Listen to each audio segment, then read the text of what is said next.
Japan के एक छोटे से शहर में रहने वाले 10 साल के ओकायो को जूडो सीखने का बहुत शौक था। लेकिन बचपन में हुए एक एक्सीडेंट में उसका लेफ्ट हैंड कट जाने के कारण उसके पेरेंट्स उसे जूडो सीखने की परमिशन नहीं देते थे। पर अब वो बड़ा हो रहा था और उसकी जिद भी बढ़ती जा रही थी। आखिरकार उसके पेरेंट्स को झुकना ही पड़ा और वो ओकायो को पास ही की एक मशहूर मार्शल आर्ट्स क्लास में एडमिशन दिलाने के लिए ले गए।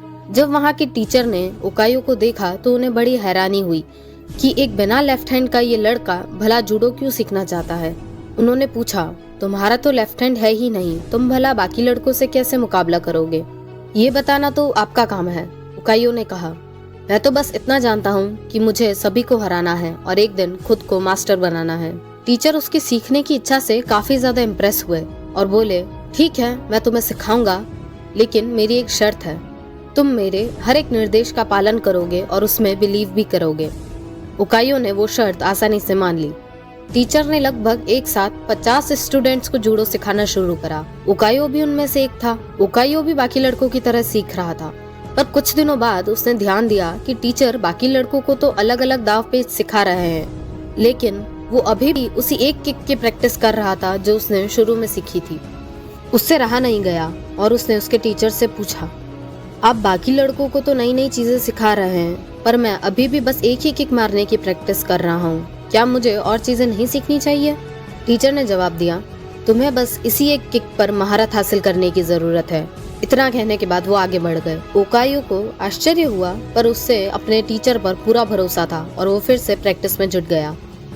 समय बीतता गया और देखते देखते 2 साल गुजर गए, पर ओकायो उसी एक किक की प्रैक्टिस कर रहा था। एक बार फिर ओकायो को चिंता होने लगी और उसने अपने टीचर से कहा, क्या अभी भी मैं बस यही करता रहूंगा? टीचर ने कहा, तुम्हें मुझ पर यकीन है तो प्रैक्टिस जारी रखो। ओकायो ने टीचर की बात मानी और बिना कोई सवाल पूछे पूरे 6 साल उसी एक किक की प्रैक्टिस करी। अब सभी को जूडो सीखते हुए 8 साल हो चुके थे। तभी एक दिन टीचर ने सभी स्टूडेंट्स को बुलाया और बोले, मुझे आपको जो कुछ भी सिखाना था मैं सिखा चुका हूँ और अब आप सब लोगों के बीच में एक कंपटीशन किया जाएगा और जो भी उसमें जीतेगा वो मास्टर कहलाएगा। टीचर ने ओकायो को पहले मैच में हिस्सा लेने के लिए आवाज दी। ओकायो ने लड़ना शुरू कर दिया और खुद को आश्चर्यचकित करते हुए उसने अपने पहले 2 मैच में बड़ी आसानी से जीत हासिल कर ली।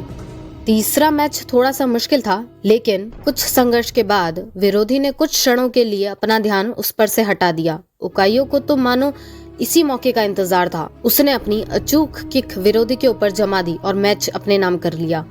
अभी भी अपनी सक्सेस से आश्चर्य में पड़े ओकायो ने फाइनल में अपनी जगह बना ली। इस बार सामने वाला इंसान कहीं ज्यादा ताकतवर, एक्सपीरियंस्ड और बड़ा था। देखकर ऐसा लगता था कि ओकायो उसके सामने 1 मिनट भी नहीं टिक पाएगा। मैच शुरू हुआ। विरोधी ओकायो पर भारी पड़ रहा था। रेफरी ने मैच रोककर विरोधी को विजेता घोषित करने का प्रस्ताव रखा। तभी उसके टीचर ने रोकते हुए उन्हें कहा, नहीं, अभी मैच पूरा चलेगा। मैच फिर से शुरू कर दिया गया। विरोधी कॉन्फिडेंस से भरा हुआ था और अब ओकायो को कम आंक रहा था और इसी बीच उसने एक भारी गलती कर दी। उसने अपना गार्ड छोड़ दिया। ओकायो ने इसका फायदा उठाते हुए 8 साल तक जिस किक की प्रैक्टिस की थी उसे पूरी ताकत और सटीकता के साथ विरोधी के ऊपर जड़ दी और उसे जमीन पर धराशायी कर दिया। उस किक में इतनी शक्ति थी कि विरोधी वहीं बेहोश हो गया और ओकायो को विजेता घोषित कर दिया गया।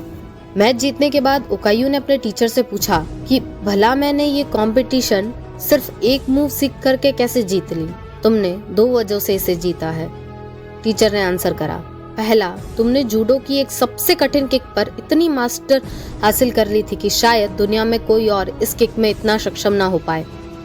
और दूसरा कि इस किक से बचने का एक ही उपाय है और वो है विरोधी के बाएं हाथ को पकड़कर उसे जमीन पर गिराना। ओकायो समझ चुका था कि आज उसकी सबसे बड़ी कमजोरी ही उसकी सबसे बड़ी ताकत बन चुकी है। दोस्तों, ह्यूमन बीइंग होने का मतलब ही है इम्परफेक्ट होना। इम्परफेक्शन अपने आप में बुरी नहीं होती है, बुरा होता है हमारा उससे डील करने का तरीका। अगर ओकायो चाहता तो अपने बाएं हाथ के ना होने पर रो रो कर एक अपाहिज की तरह जीवन बिता सकता था, लेकिन उसने इस वजह से कभी भी खुद को कमजोर नहीं होने दिया। उसमें अपने सपनों को साकार करने की विल पावर थी और यकीन मानिए, जिसके अंदर ये इच्छा होती है, भगवान उसकी मदद के लिए कोई ना कोई गुरु जरूर भेजता है। ऐसा गुरु जो आपकी सबसे बड़ी कमजोरी को ही आपकी सबसे बड़ी ताकत बना सकता हो।